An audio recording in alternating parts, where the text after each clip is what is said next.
Hello అండి, welcome to అభయ కృషి. ఈ టెర్రస్ గార్డెన్లో పెట్టుకునే వాళ్ళు, పెరట్లలో పెట్టుకునే వాళ్ళు, అంటే మనకు బ్యాక్ యార్డ్స్ ఉంటాయి కదా, ఆల్రెడీ మొత్తం బండలు వేసేసినాము, మొక్కలు పెట్టడానికి ప్లేస్ లేదు అనుకునే వాళ్ళు, ఇక ఇట్లా డ్రమ్లు ఉంటాయి కదా, ఇది ఆల్రెడీ కట్ చేసినా మీకు చూపించడం కోసం చెప్తున్నా. ఇట్లా డ్రమ్ ఉంటుంది కదా, దీన్ని హాఫ్ కట్ చేసుకోవాలి. ఇట్లా 2 పీసెస్ కట్ చేసేసుకుంటే ఈ 2 పీసెస్ మనకు 2 పెద్ద మొక్కలు పెట్టుకోవచ్చు. దీంట్లో పెద్ద హోల్స్ చేయాలి, అంటే హోల్స్ చేసుకోవడానికి మన దగ్గర మెషిన్ ఉంటే ఏం లేదు, లేదనుకుంటే రాడ్ ఒకటి స్టవ్ మీద పెట్టి కాల్చేసి ఆ వేడితోని చేసేసుకోవచ్చు. ఆ హోల్స్ మీద రాళ్ళు పెట్టి, రాళ్ళ మీద మనం మట్టి పోసుకొని యాస్టీస్గా మనం మొక్కలు పెట్టుకోవచ్చు.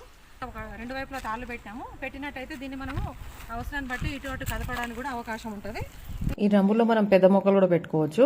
అంటే ఇంటికి సరిపడా పంట అయితే వస్తుంది. నేల మీద వచ్చినంత రాకున్నా కూడా మన ఇంటికి సరిపోయినటువంటి కాయలు మాత్రం ఈ డ్రమ్లలో కూడా మనకు కాస్తాయి. కాబట్టి ప్లేస్ లేదని అనకుండా మొక్కలు పెట్టాలని ఇంట్రెస్ట్ ఉంటే సరిపోతుంది. దాన్ని ఎట్లా పెట్టాలనేది మనము